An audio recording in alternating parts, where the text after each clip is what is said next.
Welcome back to the Shade Tree, everybody. This week we got a lot of parts coming, but until they get here, I want to get this chassis wire wheeled down and restored Shade Tree style. Let's see if we can do it, man.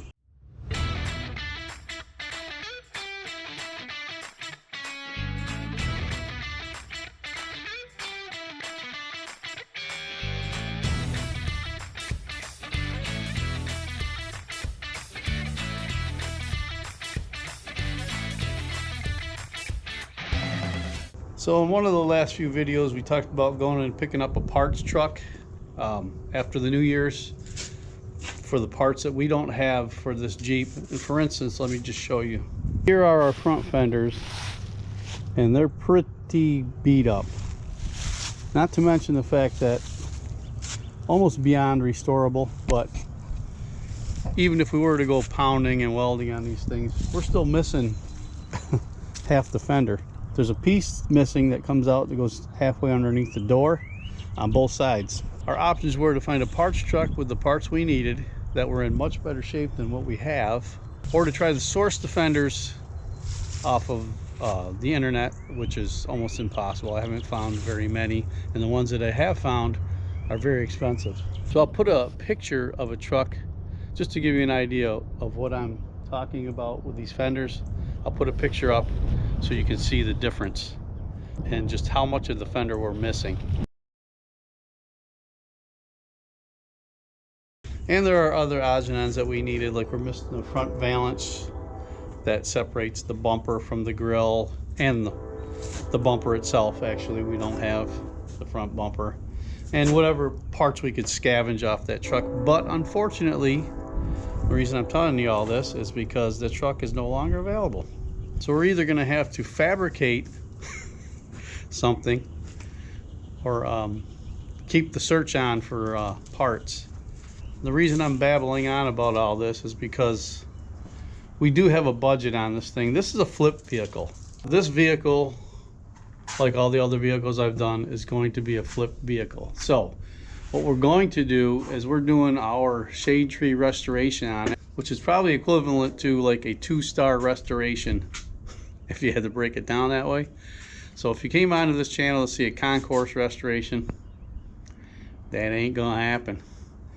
All we're trying to do is get this thing running decently, stopping of course, making sure all the lights work, whatever needs to work on this thing to be worthy of the road, and throw a new dress on her basically is all that I do.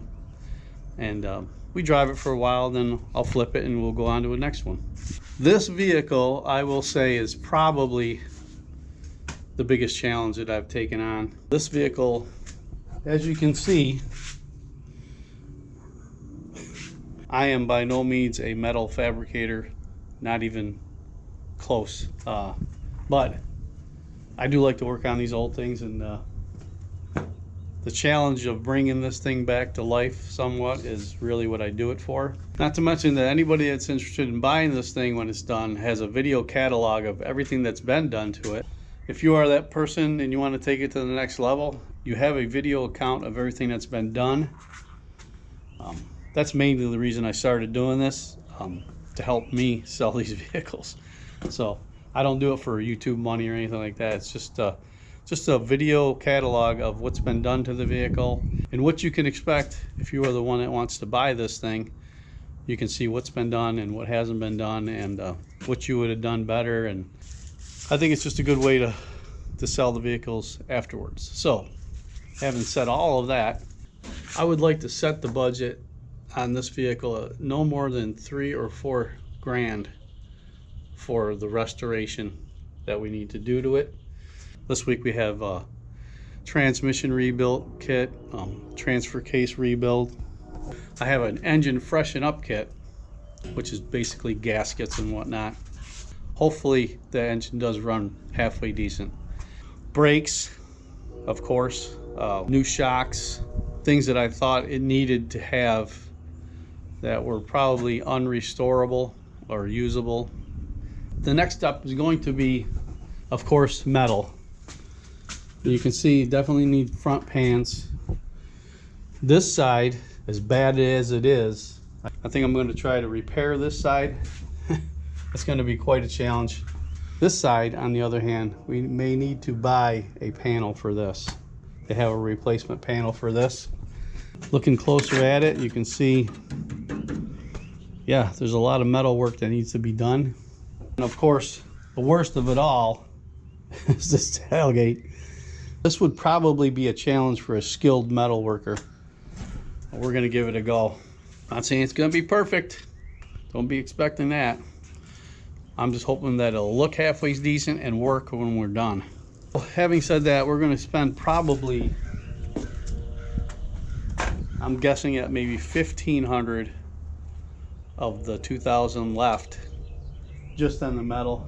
We have the paint. Like I said, we're gonna use the paint that we had left over from other vehicles. I do have a lot of parts.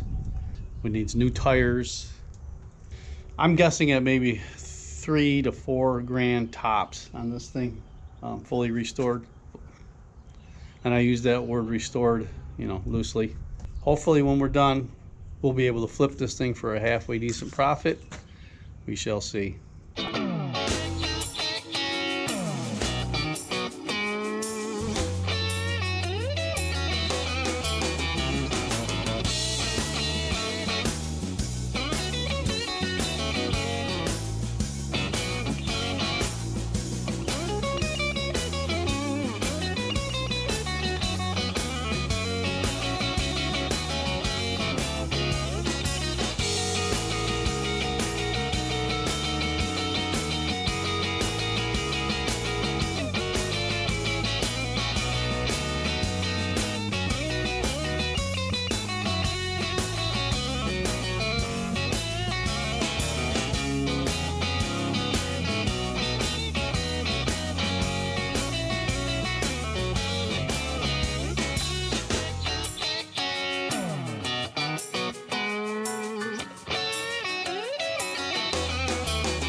Well, as you can see, the wire wheel makes pretty quick work of rust and whatever else is on that chassis.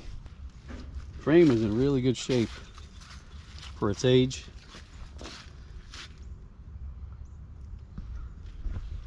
But I'll be here for a while. When I get this all wire wheeled out, we'll be back and we'll undercoat this baby. All right, we got her all wire wheeled down. Best I'm gonna do it anyway. The frame, like I said, is in really good shape. So if this frame was in worse condition, I'd probably do a rust encapsulator first. But I mean, this thing is just solid, so we're just gonna go ahead and hit it with using this Rust-Oleum undercoating. I got this for like $7, $8 a can, I think. She looks this good in 70 years. This is just gonna extend her life that much more.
Well, that's one coat on it. Don't look too bad.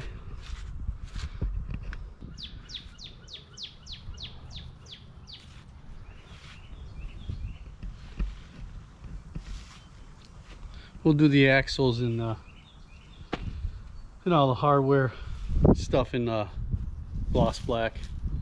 I just wanted to get the chassis with some undercoating on it. So I guess the next step now is to cut that rear end out of there and see if we can't muscle it into the garage.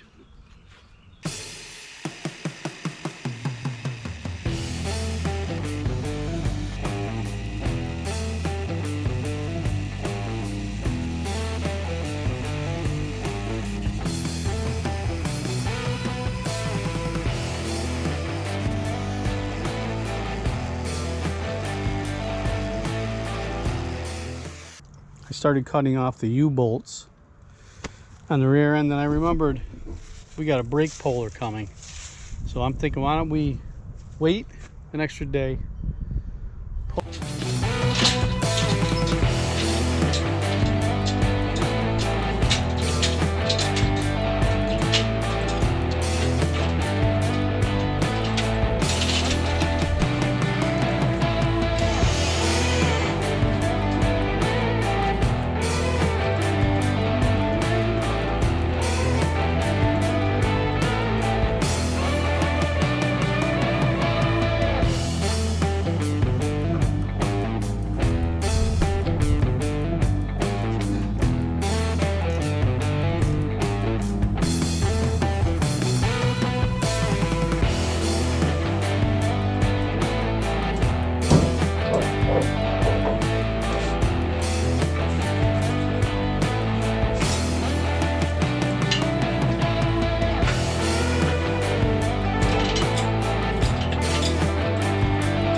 We got the engine inside, which was no easy feat, I'll tell you that much right now. Ground stiffened up enough for us to be able to get the truck back here and roll this thing around a little bit. But the other dilemma is separating the transmission from the engine. What I want to do now is get it set up on a set of blocks so it'll make it easier to work on, and see if we can't get this transmission off this engine. All right, I don't have a clue what's going on with this transmission. All of the visible bolts are out. I even took the bolts out of the pressure plate, thinking it might have been bound up on the flywheel or something. Unless there's internal bolts that I'm not seeing, and even if there were, I don't even know how you could get to them. So made a lot of progress today. As you know, we got the engine finally in the garage. We got our chassis wire wheeled down and undercoated. Don't look too bad. The front axle, I've decided we're just going to go ahead and clean it up. It doesn't appear to be leaking. That doesn't mean that it isn't, or it didn't appear to be leaking anyway. So I'm thinking the seal in it, it's probably so much grease and mud built up around there, probably won't leak anyway. But we're just going to clean that up. Got new motor mounts for it. I have brake line. We can make brake line. I've got brake line in here. So I got a master cylinder left over from another project. It's I think it's a 1969 Corvette manual brake master cylinder. I'm hoping we can adapt it to this chassis so we don't have to buy one. But I see the mounting points are totally different. So we'll give it a try. We'll see what happens. If we can make it work, we'll make it work. If not, I guess we'll have to break down and order one of them too. The next couple days, we got the kits coming for the transfer case and the transmission if I can ever get it off. We got the minor freshen up kit for the engine, which is just basically gaskets, I think, and things like that. I'm hoping everything is cool. I know the water pump doesn't sound very good. It's a little rough. I don't know if that's something we can rebuild, or, you know. I started to try to take it apart, and right off the bat, snapped the bolt off already. So we're off to a great start on this thing. I'm quite sure the fuel pump doesn't work. So, I mean, we're looking at replacing, you know, fuel pump, water pump, which you would probably do anyway, but the cost of this stuff is just ridiculous.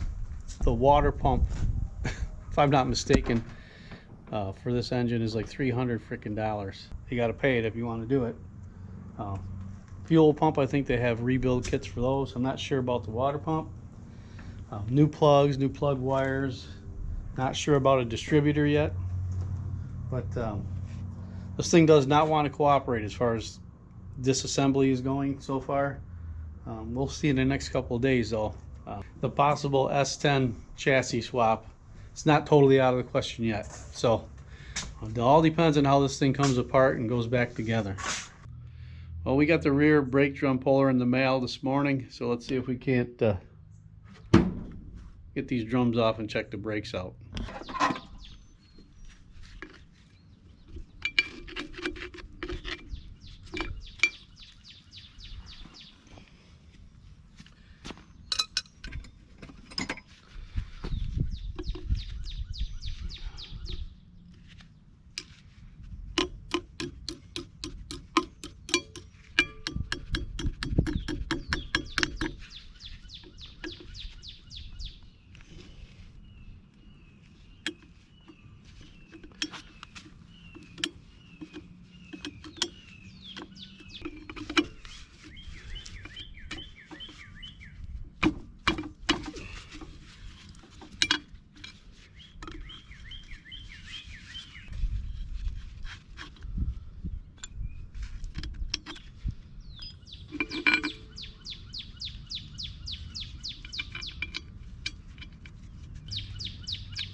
Well, this thing don't want to come off. I mean, this is ridiculous to have to check your brakes. This is the way you got to do it. Back in 1955, they thought this was a good idea. No, it's not.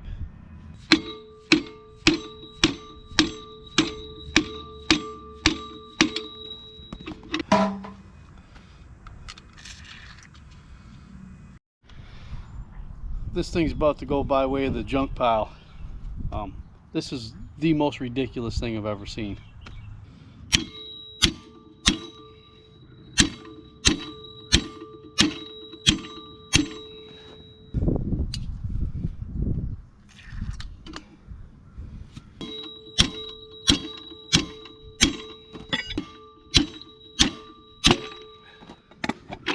Finally. Oh my God. Look at that mess, huh?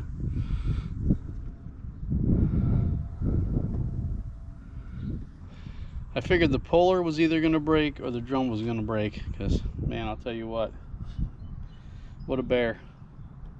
This is the stupidest idea I've ever seen. So, as you can see, we probably need everything. Shoes, wheel cylinder, springs. I'm thinking the other side probably looks the same way. So let me go ahead and work on that other side before the rain gets here, and I'll be back. Well, I've beat on this other drum till the threads on here are starting to strip. This one does not want to come off. I'm gonna say it again. Don't make me say it. This is another good reason for a chassis swap. This is just ridiculous. But because this engine is so greasy, every single one of those manifold bolts turned out. None of them broke off. So if there's a bright side, that's got to be it, right? Continuing on. I managed to get the manifold gasket off without ripping it all up. Who knows, maybe we can reuse that, huh? I don't know. I'm thinking this lifter cover may have been the source for most of our oil leakage. I mean, it's just really concentrated over here. We'll go ahead and pull this off, see if we can't get it sealed up better than in what it was, hopefully. But yeah, next step, I'm gonna try to clean this the best I can, pull that fuel pump off, and we'll just continue on, man. Well, finally, with some heat and a whole can of penetrating oil, this one came off. Let me tell you something, this ain't no better than the other side. Don't look like these brakes have been used in years. I'm gonna have to see what the specs are on these drums. We can clean them up and reuse them, I'm hoping. If not, you know, I don't know. We just have to make sure that the money we're tossing in, we're gonna be able to get back out of it. My thoughts were that if we kept this thing mostly original drivetrain, the most important thing, it would leave it open to more people wanting it. You know, the guy that wants to make a hot rod out of it will probably pull that stuff out, you know, do his own thing. But the Jeep guy will probably want it as original as possible. We're going to try to keep the drivetrain original as possible. This brake situation is BS, I'm going to tell you right now. I'm not sure who thought of this, but they should have lost their job. Any old way, we got the two drums off in the back. Now we can go ahead and get this rear end out of here and try and make some room in that garage for a rebuild, but it's quickly filling up, man. I'll tell you what, no matter how much space you have, you can always use more space. And in my case, you know, this is what we're looking at now. So I managed to get this side of the engine pretty much cleaned off. Tomorrow I think I'm going to work on this side. We got the fuel pump off. I got started cleaning on it. I'm going to see if we can get a rebuild kit for that, as well as a rebuild kit for the water pump. The one bolt I tried to take out snapped right off. I hope the rest of them aren't going to follow suit. That's not going to be a good scene. But anyway, we're making progress. Let's just say that. I guess that'll wrap it up for today. We'll get back at it tomorrow. Should have parts in the mail, hopefully. We can start rebuilding on some of this stuff, and yeah. All right, we're back at it again today on the old 55. Today, we got tornado warnings going. So if we see the wind start to pick up, we're gonna hightail it out of here. But we did receive in the mail yesterday our engine kit, and I see it comes with a new exhaust manifold gasket and the side lifter cover gasket, so that's good. We got our transfer case rebuild kit. We got our transmission rebuild kit if we can ever get it off the engine. We got new wheel cylinders, new shock absorbers, new leaf spring bushings. Yesterday we were talking about the fuel pump rebuild, water pump rebuild. Well, I'm dealing right now mainly with Kaiser Willys and a site called the Jeepster Man. Neither one of them have rebuild kits for the water pump or the fuel pump from a 226 engine. So I guess what that means is if we need the fuel pump and the water pump is 300 bucks, the fuel pump is 200 bucks. So that's half a grand right there on those two items. And this is what I was talking about before when I said, you know, going down a rabbit hole with this thing. The only good part is, I think if we finally decide that it's a chassis swap, we're going to go ahead and rebuild the transmission, rebuild the transfer case, and we'll throw the new gaskets in the engine It does turn over, so any Jeep guy that wants these parts, I'm sure I can probably get rid of them on the marketplace. You know, I'm pretty sure we can probably recoup some of the money if we decide to do a chassis swap.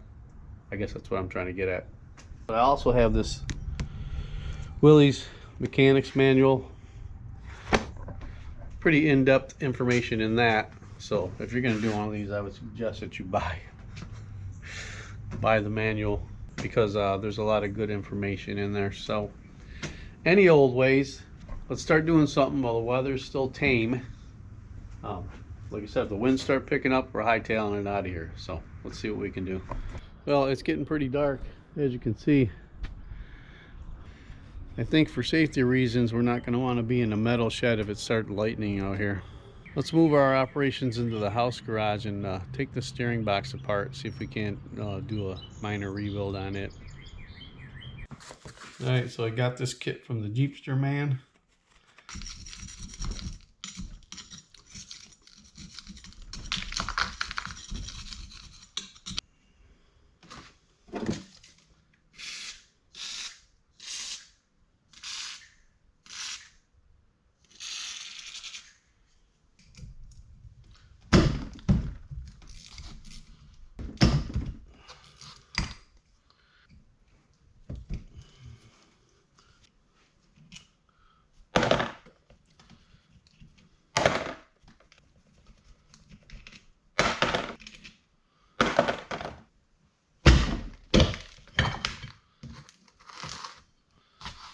Well, that's not good. Anytime you see rust in there like that.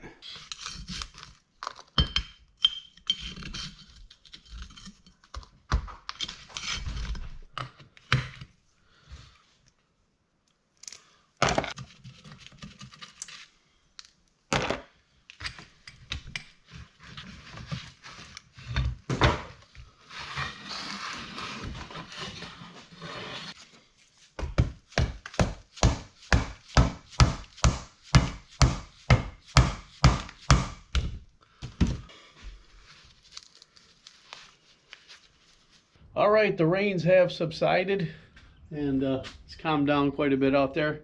So we brought the operation back into the shop and finished tearing it apart. These, I want to say, like pressed in there, the pull right out.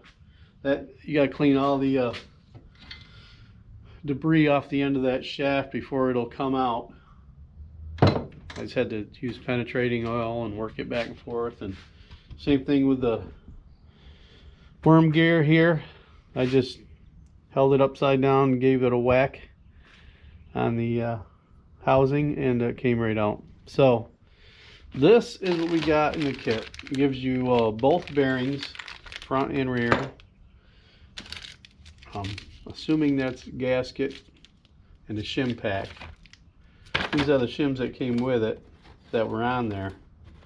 So I guess we'll just match the thickness of what they had in there, because I don't know. I mean, so basically all we're going to do is change the bearings front and back, clean the housing up, paint it, and we'll just put it all back together and hopefully it'll work.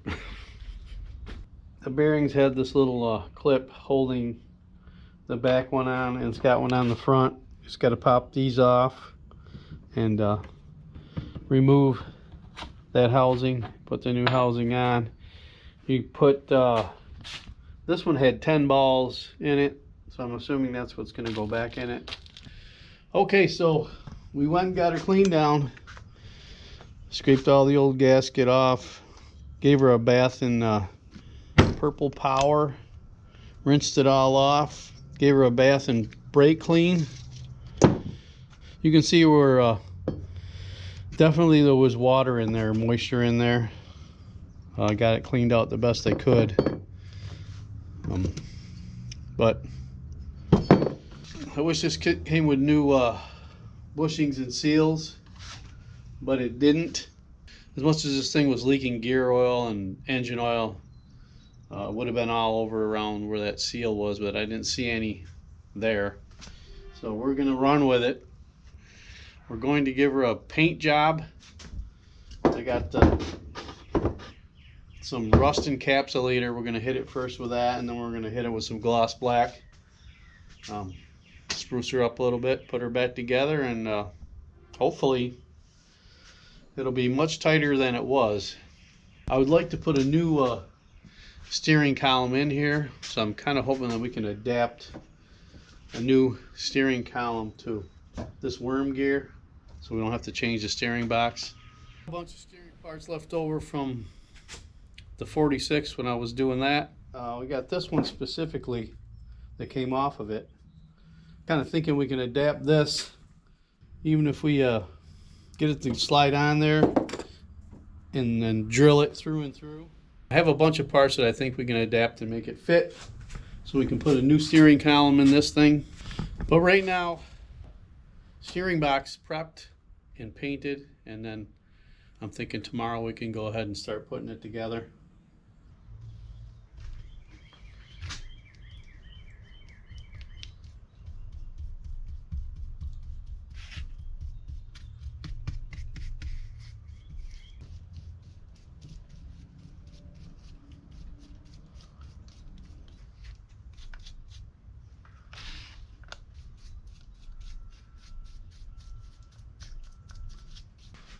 All right, we got our rust encapsulator on,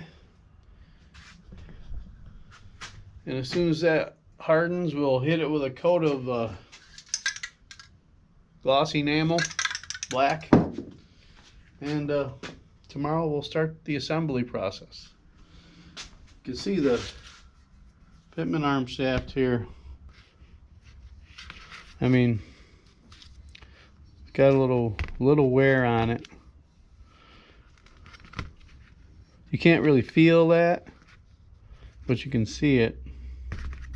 I haven't checked the price on this yet for a steering box. I'm sure it's gonna be, you know, crazy. But anyway, there are options, I suppose, for this. I know I wanted to put a more up-to-date one on, but we'll see. Do the minor rebuild on this thing and see what we got, and we'll just continue on, man. This is probably the official start of the restoration. The actual putting paint on stuff and rebuilding it. So we've turned a corner, fellas. All right, the steering box housing has dried. Let's see if we can put this thing together.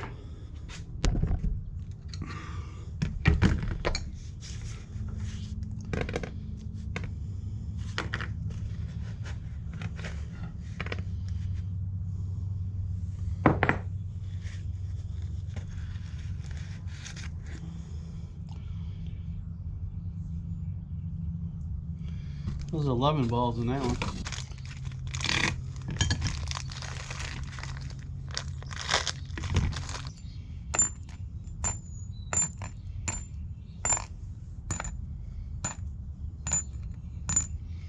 $11 balls. I stand corrected.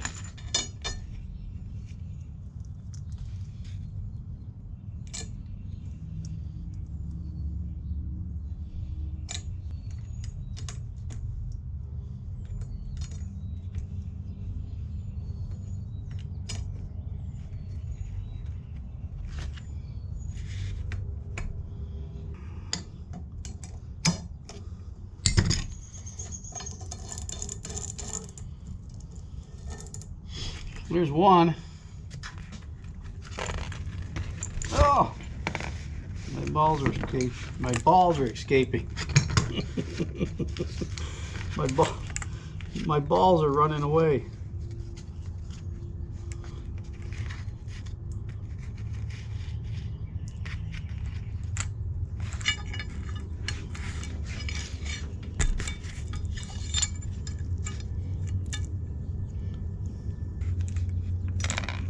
Sure, there's a much more efficient way to do this. I'm sure there is.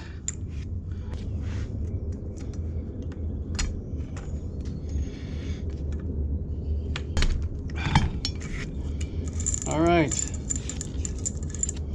bearings are on. Wasn't too bad so far. Moving on.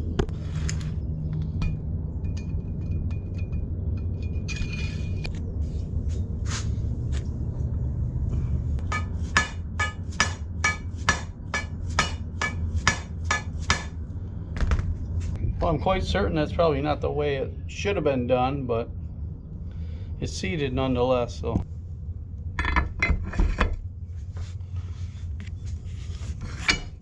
look at that. Fell right into place. You know what? This isn't the right gasket either. Well, it would appear